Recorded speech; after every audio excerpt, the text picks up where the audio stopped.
So you mentioned that we choose our reality and we choose this projection that's in front of us. Can you kind of dig into that a little bit? Explain it to people who might not understand that we are literally creating the reality that we're walking every day? Yeah, I know there's a lot of confusion in using that word, and the language itself is very limited. So when I say, and when Bashar says we choose, it doesn't mean that we're choosing consciously. So in other words, it's not like saying, oh, you consciously chose to get into an accident. But what he's saying is the belief systems, the definitions about yourself in relation to life that you are choosing because you've been taught to choose them, like I'm not worthy, or bad things inevitably happen to me, or things like that, that are sort of simmering around in the unconscious mind, cause certain effects to happen. And that's what he means by we're choosing it and we're creating it. And so a big part of his information is how to get in touch and become aware of the beliefs that you've bought into about yourself in relation to anything that happens, so that you can have a better definition and a better relationship with that thing and use it to your advantage, instead of going on automatic, so to speak, and just letting the unconscious beliefs run your life. It's becoming more aware of yourself, more awake about who you are. It kind of goes back to that old saying, know thyself, and really investigate yourself to understand, why do you believe what you believe about yourself?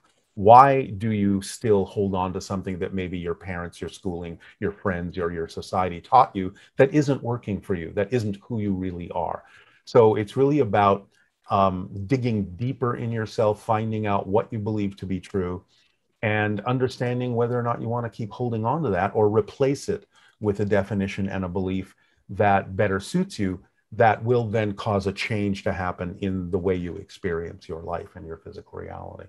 But what you're suggesting is, for many people, scary to look inward, to look inside, to analyze yourself. Why is it scary? That's Exactly another definition.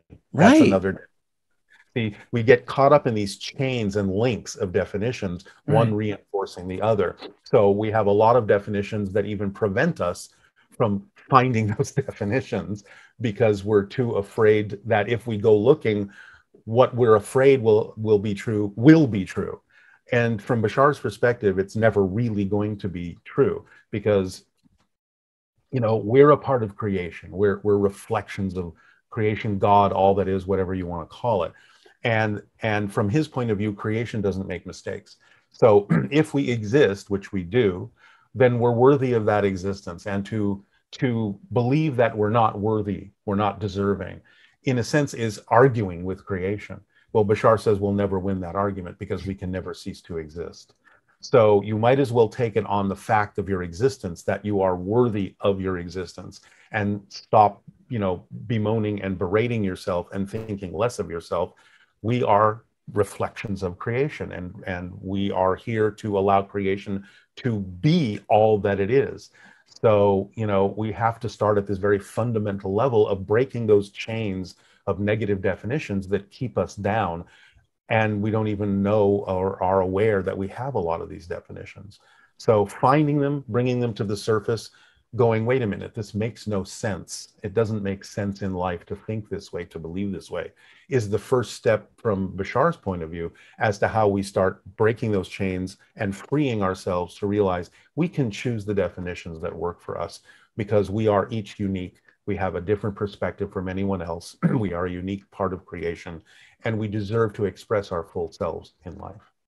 So is that what is happening right now in society in general? I feel that there's a lot of stuff that was under the surface is bubbled up, and that's why there's so much more everything. I mean, between war and violence and politics and economy. Yeah. Is that what's happening in Yes, humanity right now? he said that very, very, because people say, why is it so crazy right now?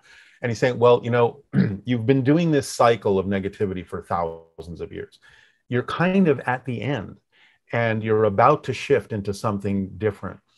But in order to do so, you kind of have to get everything out on the table. All of the negativity, all of the positivity, every choice that could possibly be made, you're now sort of seeing in one place. So it's giving us an opportunity to go, do we want to continue this way? I mean, look how strong the reflections are of, things that are going on now. Like you're saying, war and racism and all this stuff is just really bubbling to the surface, because it's about time for us to face all these issues and really make choices about what kind of world we want to have. So it's a little more complex than that, but Bashar is basically saying, like, here's your opportunity. It's only going to, probably be available for a while.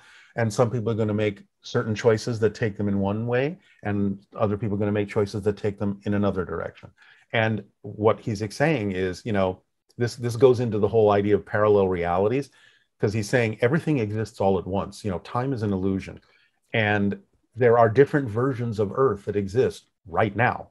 And the idea is not that we change the world we're on, but that we change our vibration, and it navigates us in the direction of a parallel version of Earth that's already more reflective of what we prefer or what we don't. So right now, it's like a melting pot of ideas. Here's negativity, here's positivity, here's neutrality, here's all these things we could choose. What do you want to choose?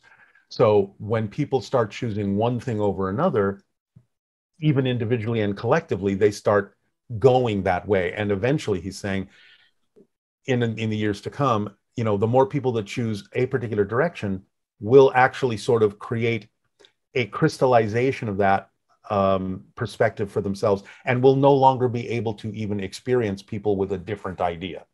So he's saying this is called the splitting prism from his perspective. And it's like we're literally in a train station, and we're deciding what train and what track we're going to be on. But eventually, whatever train you board is going to be the only train that you can go on to, because now all the tracks are going away in different directions. And once you're too far away on your direction, it's going to be even harder to go and decide, oh, I want to be on that other train, because now it's like hundreds of miles away. So this is the time of choice. This is the time of choosing what reality we want and what we will inevitably experience, while other people will experience other kinds of realities completely different than ours, but they'll experience that in a different parallel reality.